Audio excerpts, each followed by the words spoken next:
Hi, my name is Adrienne Oliver, and I'm with Remax Universal, coming to you today to talk to you about two myths that I believe are holding back most home buyers. As y'all know, this is something that I'm very passionate about. I feel like everyone should own their own home, own their own piece of dirt. It's part of the quintessential American dream, and it helps you build long-term wealth, gives you a way to retire, a nest egg, something in case your family hits hard times. It does all of those things for you. So the first thing that most people have an issue with is going to be that first home purchase. Usually after that home purchase, you have some equity built in, and so you can kind of roll that as your down payment on your second home and your third home, so you can kind of what we call move up in the industry.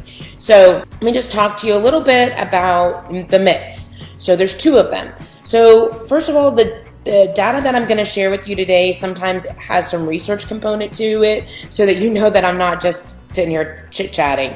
Okay, so there's a publication called First American, and it's talking about millennials. So millennials are kind of get a bad rap sometimes, and in this article, they talk about how millennials are really not different from any previous generation when it comes to their goal of home ownership. They want to own a home like everyone else. It's a huge part of the American dream, but the issue is that they have some misconceptions, which I would love to help you figure out and break through. So, saving for down payment is one of the biggest obstacles for first-time home buyers. So the biggest issue that I have is dispelling this myth that there's 20% down, and that's not true. So I even have this in my own family. So I have a sister who's 15 years younger than I am, is fully a millennial. She wanted to buy her own home, and she's like, Adrienne, I can't afford 20% down. I'm like, no. I mean, we're related. How can this happen to me, right? So there's often different ways to do it. So it depends on your credit. There's also affordable housing programs through things like T-Shack, where you can get down payment assistance. You actually get a grant given to you, which is free money. It has some conditions, of course, because nothing is free, but to help you afford the house and get you over that hump, right? Normally it's like you have to stay in there for 3 to 7 years, something like that. So there's also 3.5% down, 5% down, 10% down. There's all kinds of different ways we can work it. So don't let the 20% scare you. So myth number one, I need a 20% down payment. False, you don't. So they overestimate their qualifications to need a mortgage, resulting in qualified buyers not even considering home ownership.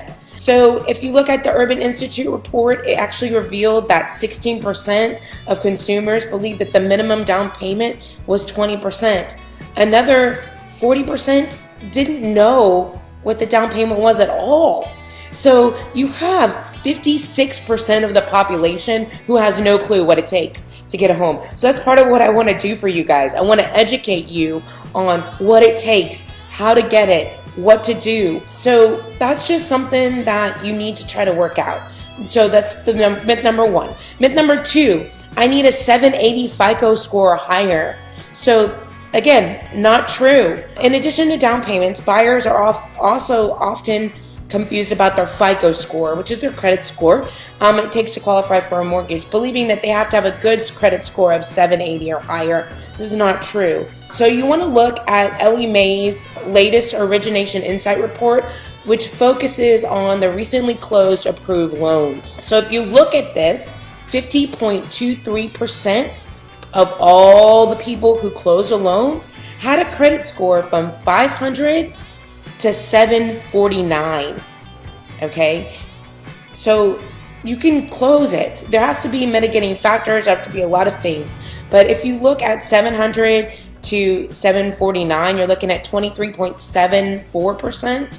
If you're looking at 650 to 699, you're looking at 17.68%. And actually very few had a credit score over 800. So you're looking at 14.12% for the credit score over 800. So if you just kind of look at that, figure out where you're at. I'd love to help you figure out what's good for you and your family. Sometimes you have to walk before you can crawl. So sometimes we have to get you what we call basic housing first, let you build some equity, let you make some mortgage payments, and then move you up into a home. That can take anywhere from 3 to 5 years for you to build equity. There's a lot of programs out there, especially in Harris County and the city of Houston. Because it's a large metropolitan area, we do have a lot of programs to try to help with affordable housing because we have a lot of demand for labor and jobs here in this metro. So the city does that to try to bring in people who can afford owning their own places.